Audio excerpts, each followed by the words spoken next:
Tere tulemast meie kanalisse Lexmania, mul on hea meel teid näha. Siin me räägime lihtsalt ja arusaadavalt sellisel keerulisel teemal nagu õigusloome ja seadused.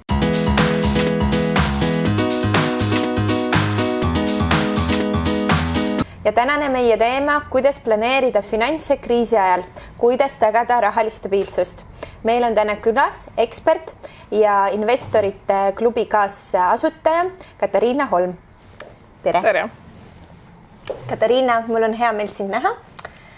Alustame sellest, et kuidas üldse algas sinu tee finantsplaneerimise osas, millest see kõik sai alguse ja miks sa hakkasid selle peale mõtlema?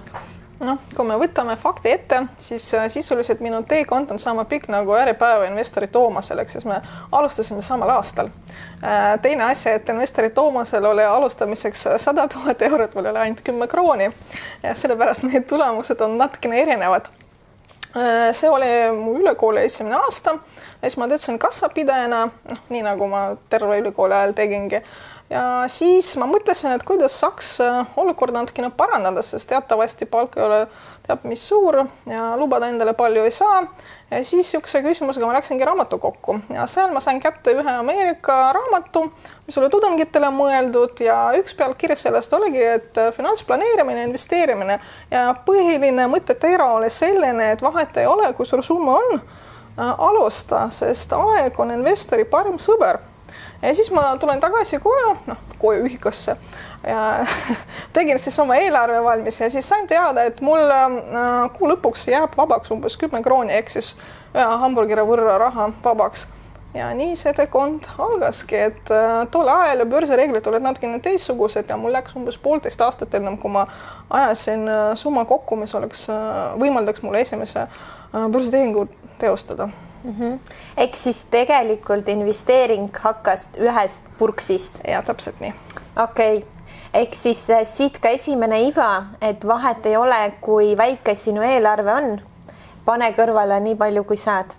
Ja, sest on niisugune mõiste nagu elustiili inflatsioon. Eks see tähendab seda, et mida suurema palka sa hakkad saama, seda rohkem sa oma elustiilile kuulutad, siis sa kolid siis ühetoalisest korterist 2-toalisse, et siis kasutatud auto asemel võtad midagi liisingusse ja nii edasi, nii nagu lumepall veerab.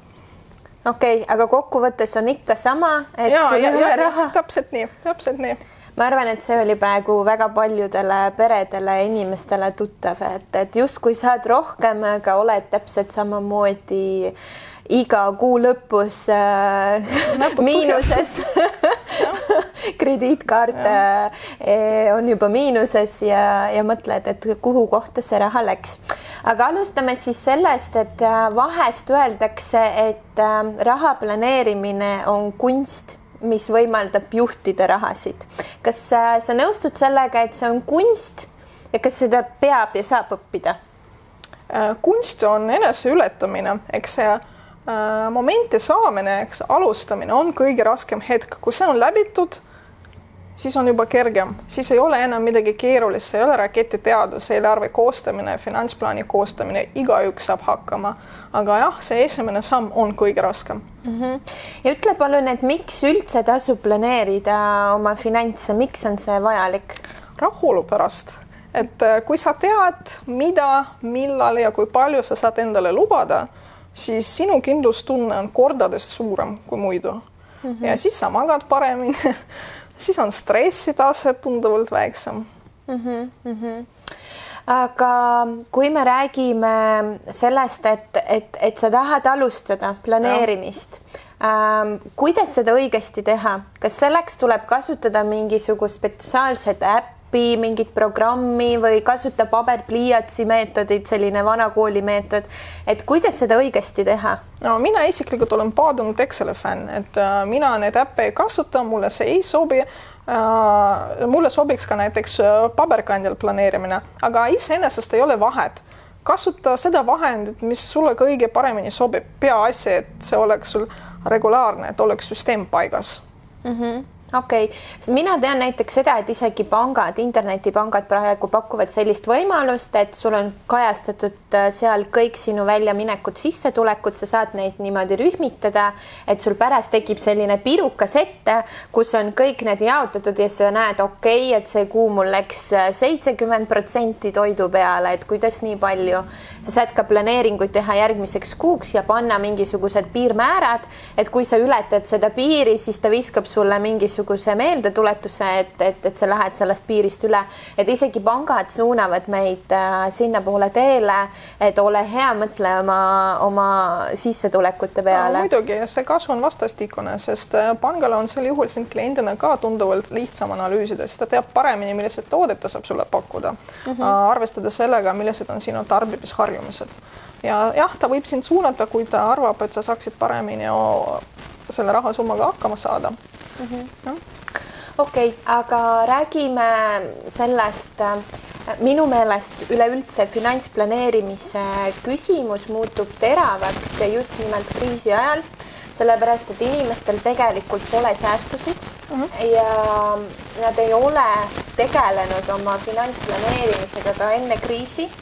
Ja lõppkokkuvõttes, kui see olukord saabub, et inimene jääb sissetulekust ilma, siis faktiliselt ta on üksi oma rahamuredega. Millist 3 sellist praktilist nõuannet sa saaksid anda nendele, kellel on juba sissetulek vähenenud ja kellel ei ole mingisuguseid varusid ja sääste? No siit ma tooks välja, et on 2 asja väga olulised, on kiirus ja ausus. Ehk siis esimesena sammuna peaks kindlasti võtma ühendust kõikidega oma võla usaldajatega ja siis rääkida neile ausalt, mis olukorras sa oled, kas sa tegelikult saad kas või osaliselt oma kohustusi täita või üldse ei saa. Juhul kui ei saa, siis lepi nendega kokku, et saad mingisuguse puhkuse ja siis maksad pärast tagasi. No näiteks möödunud nädalal meie kõik pangad leppisid lõppude lõpuks kokku tingimustes selle laenu puhkuse andmiseks, et siis näiteks need, kellel on eluasemelaen, et saavad taotleda kuni 12 kuud puhkust, kus juures ei pea selle aja jooksul maksma ei põhiosa ega intressi ja laenuperiood pikeneb puhkuse aja võrra edasi, ehk siis see tähendab nagu tarbijale kulu sisuliselt ei ole, et saab paremini hakkama, mida ei olnud möödunud majanduskriisi ajal. See on suur samm edasi. Ja siis teine samm on see, et kohe võtta ja tee endale eelarve. Analüüsi, mis oled sinu kulutused möödunud 2-3 kuu jooksul, seda saab väga lihtsalt internetipanga väljavõttel teha. Ja siis tee eelarve järgmiseks kuuks, et siis sa näed kohe, kui palju sul puudu jääb. Ja 3. on see, et proovi leida võimalust sissetulekute suurendamiseks. Okei, sul on vähendanud palk, aga see tähendab seda ka, et sinu töökoormus on ka vähenenud. Et see käib ju käsikäes, see tähendab, sul on nagu nüüd aega endale lisatöötud seda. Või teine asja, vaata, mis sul kodus on. Et hästi palju asja saab rendile anda, no näiteks muruniidikit või laste jalgrattaid. Et inimesed rendivad igasugust asju. Kas või oma auto saab ka edasi rendile anda, kui sa ei taha tingimata liisingust loobuda. Ja või sa müüd midagi, mis sul kodus on aastaid vedelenud ja ei ole kasutust leidnud. No, mina näiteks koolisin 2 aastat tagasi ja siis ma müüsin kogu oma spordivarustust, mida ma tegelikult kodus ei kasutanud, sest ma käin nagu jõusaalis. Ja selle eest ma saan päris korraliku rahasumma. Ehk siis kriitiliselt üle vaadata oma kulusid. Mina omalt poolt lisan seda, et kui tuli selline juba esimesed ilmingud sellest, et kriisiaeg on tulemas, kuigi ma tundsin seda juba päris ammu, juba pool aastat ma mõtlesin, et mis nüüd tuleb, et esimene ohumärk minu jaoks oli siis, kui olid sellised poliitilised ebastabiilsed ajad, et ma mõtlesin, et see aiandab, aga nüüd hoopis teine põhjus, aga kokkuvõte on sama. Et siis mina tegin niisuguse asja, et ma vaatasin üle kõik oma siuksed igakuised mõttetud väljaminekud, a la mingisugused tasulised äppid, siis kuskil mingisugused mõttetud ajalehed, siis avastasin, et mul on mingisuguse spordiklubi kaart on kuskil olemas, kus ma juba ammu ei käi, sellepärast et selle asukoht või treener enam mulle ei meeldi. Et kõik siuksed asjad, et mul olid siuksed väljaminekud, mis olid nagu väiksed, aga kokkuvõttes, kui ma vaatasin, siis see tegi nagu kuus lihtsalt 150 eurot õhku, sellepärast, et ma ei tarbi faktiliselt neid teenuseid.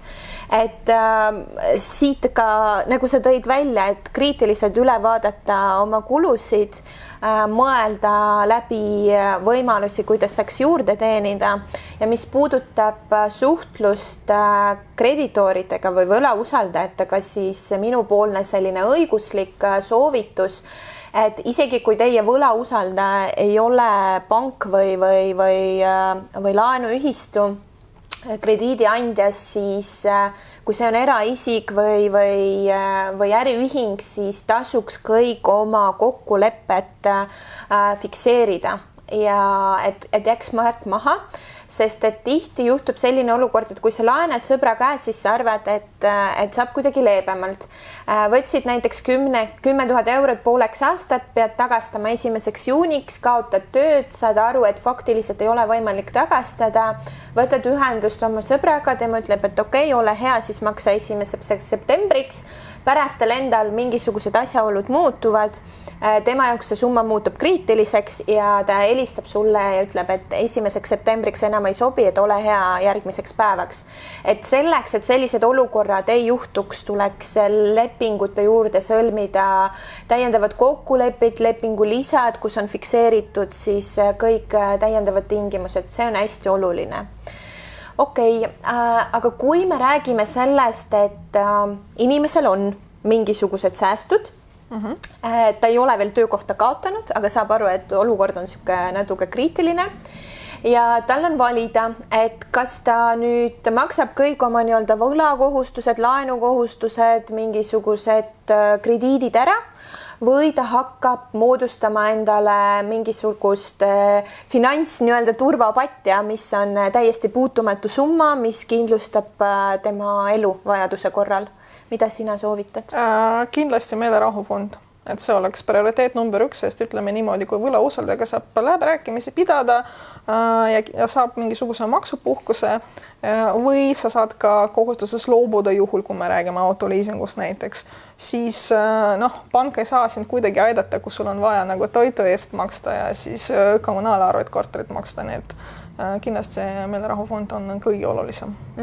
Selle jaoks on eraldi mõiste olemas meelerahufond. Jah, sisuliselt küll jah, et hädaabifondi semantika on niisuguse negatiivne, et meelerahufond nagu kõlab paremini. Okay. Et juhul, kui sul ei ole kunagi, ei lähe seda raha vaja on ja sa saad siis ka meelepärasemale tegevusele seda kulutada, et siis nagu tekib niisugune positiivne emotsioon. Okei, aga kui suur see siis peab olema, kas see 10% reegel, et pane 10% palgast ära või kuidas see käib?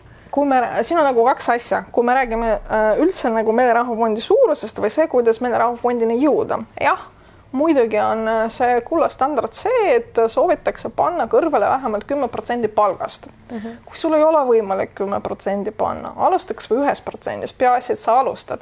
Sest kui sa ise näed, et säästud kasvavad, kasvab ka sinu motivatsioon, küll sa siis oled leidlikum ja saad rohkem kõrvale panda. Teine asi on see, et meelerahufondi suurus on ka oluline.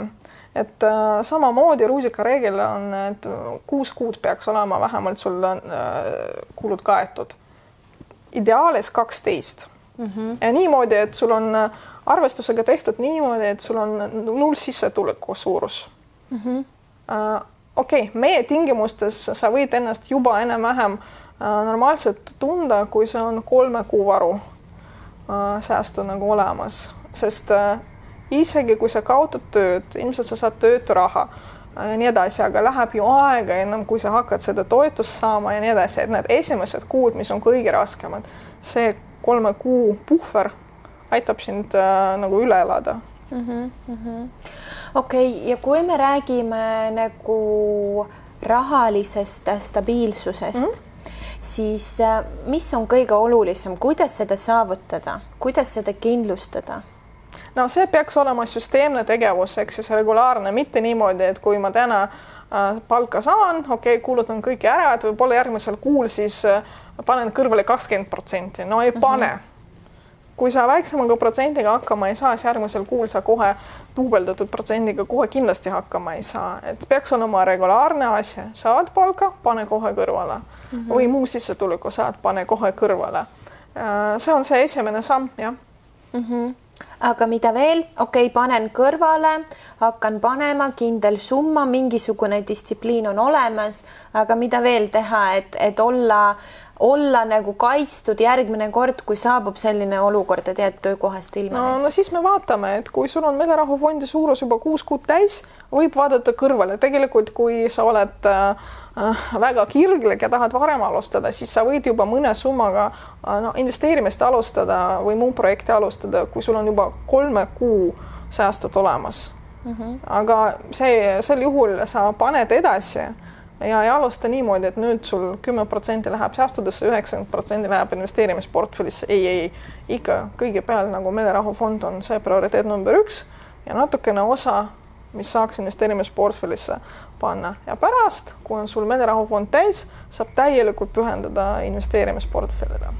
Ehk siis sisuliselt see tähendab seda, et kõigepealt sa moodustad selle meelerahufondi poti, siis kui see on sul täis, siis sa võid juba mõelda investeerimise peale. Ja see on eraldi pott, mida sa ei puutu.